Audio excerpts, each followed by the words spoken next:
প্রিয় দর্শক, এবার হাসনাত আব্দুল্লাহদের মুখোশ উন্মোচন করে দিলেন সাবেক ভিসি, ঢাকা বিশ্ববিদ্যালয়ের সাবেক ভিসি আখতারুজ্জামান। কি বলছে শুনেন। আপনারা ইতিমধ্যেই শুনেছেন, সামাজিক যোগাযোগ মাধ্যমে এটি ভাইরাল। যদিও অস্বীকার করতে যাচ্ছে হাসনাত আব্দুল্লাহ যে সে আওয়ামী লীগের মধ্যে ছিল না। কিন্তু আমরা নিজেরাও তার অনেক ডায়লগই শুনেছি। বঙ্গবন্ধুকে দিয়ে স্লোগান দিচ্ছে বা জয় বাংলা, জয় বঙ্গবন্ধু এরকম স্লোগান দিয়েছে, বঙ্গবন্ধুর নাম উচ্চারণ করেছে। যাই হোক, এগুলো তো তারপরে হাসনাত আব্দুল্লাহর সাথে, সাথে সার্জিস আলমের তো অসংখ্য এরকম আমরা ফুটেজ দেখেছি ইতিমধ্যেই। তো কি কথা হয়েছে একটু শোনাই আপনাদেরকে, আপনারা যারা শুনেননি তাদের জন্য। আপনি আমার জঙ্গি ট্যাগ দিয়েছিলেন ওই ইয়াতে রেজিস্টার বিল্ডিং এ। তোমার এই কথাগুলো একটু কেমন নাজনা? কেমন না স্যার, আপনি তুমিও তো আমাদের মধ্যেই ছিল। রিয়েলাইজেশন হয়েছে দিন আপনার যে আপনি আমাদের ভাই মোবাইলগুলো বন্ধ করে দিন। এটা তো আপনার রিয়েলাইজেশন হয়েছে কিনা আপনার অপরাধ করছেন।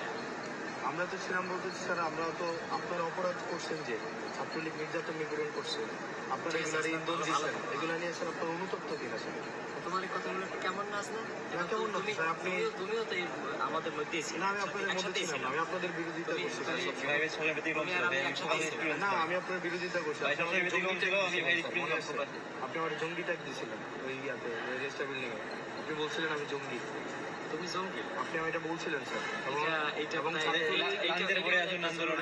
না স্যার, বিশ্ববিদ্যালয় স্যার আপনাকে সাক্ষী রেখে ছাত্রলীগ নির্যাতন নিপীড়ন করছে, তখন আপনারা কিছুই বলেন না।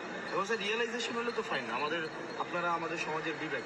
রিয়েলাইজেশন এটা হয় কিনা যে স্যার এটা অত্যাচার, যেকোনো অন্যায় হইলে সেটা আপনাদের এই রিয়েলাইজেশন হয় কিনা স্যার? আমাদের বলা তো ওইটা তো বলো, প্রত্যেকটা মানুষের। আমার ব্যক্তিগতভাবে আমি ব্যক্তিগতভাবে মনে করি যে কোনো অন্যায় হইলে সেটা সেটা স্যার আপনার সময় অন্যায় হয় না বিশ্ববিদ্যালয়ে স্যার, গেস্ট রুম গণরুম অন্যায় হয় না, না? গেস্ট রুম তো ধারাবাহিকভাবে প্রক্রিয়া চলে আসে। এটা আপনার সময় ছিল? না, আমার সময় ছিল, কিন্তু আমার কিন্তু উদ্যোগগুলো আমারই নেওয়া ছিল। নিরসনের না হাসনাত, এটাও তুমি স্বীকার করবে হিসাবে নিয়ে আপনাদের লেখা পড়ার তারপরে ক্লাসের মধ্যে এই জিনিসগুলো আসা উচিত, রিফ্লেকশন হওয়া এটাও উচিত। তুমি স্বীকার করবা যে পদক্ষেপগুলো সেগুলো কিন্তু আমি নিয়েছিলাম। এটাও স্যার আপনারা সবসময় ডিনাই করছেন। কোন অর্থে সেটা ভিন্ন, কিন্তু শুরুটা কিন্তু আমিই করেছিলাম। নির্যাতন নিপীড়ন তোমরা সহযোগিতা করছি না। না না, ডিনাই করাটা অন্য জিনিস, ডিনাই করা তো অপরাধ।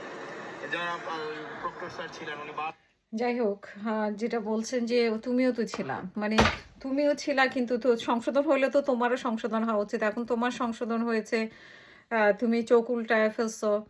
তারপরে উনি বারবারই বলার চেষ্টা করছেন যে তুমিও তো এটার মধ্যে ছিলা, তুমি তো ছাত্রলীগের মধ্যে ছিলা, তুমি তো আমাদের সাথেই ছিলা, আমাদেরই। এখন তুমি জাতির সামনে নিজের রূপ বদলায় ফেলেছো রাতারাতি। তো সেটা তো আমরা দেখেছি যে তারা কিভাবে চেহারা পরিবর্তন করে ফেলে। এখন সামনে আবার কোনো কিছু হলে তারা যে চেহারা পরিবর্তন করে ফেলবে না, সেটারও বা নিশ্চয়তা কি? এই হাসনাত আব্দুল্লাহরা বা সার্জিস আলমরা আর নাহিদ ইসলামরা বারবারই চেহারা বদলাবে।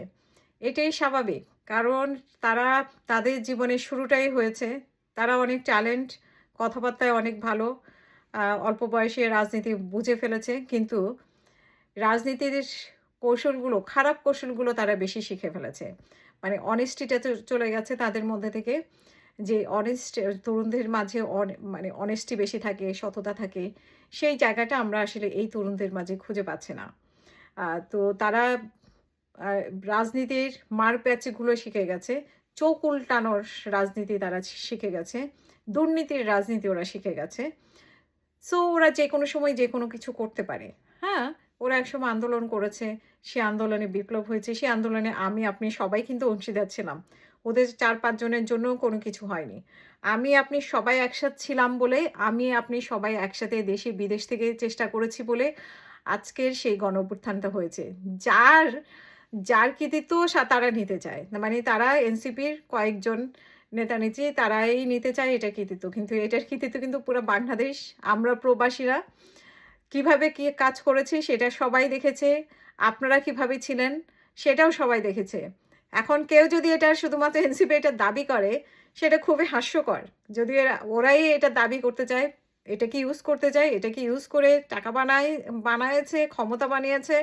এখনও যখনই সুযোগ আসবে তখনই এটাকে ইউজ করবে। আর এটাও মনে রাখতে হবে, যে কোনো সময়ে এরা আবার চোখ উল্টে ফেলতে পারে। এটাই সম্ভব, এটাই এরা প্রমাণ করেছে বারবার।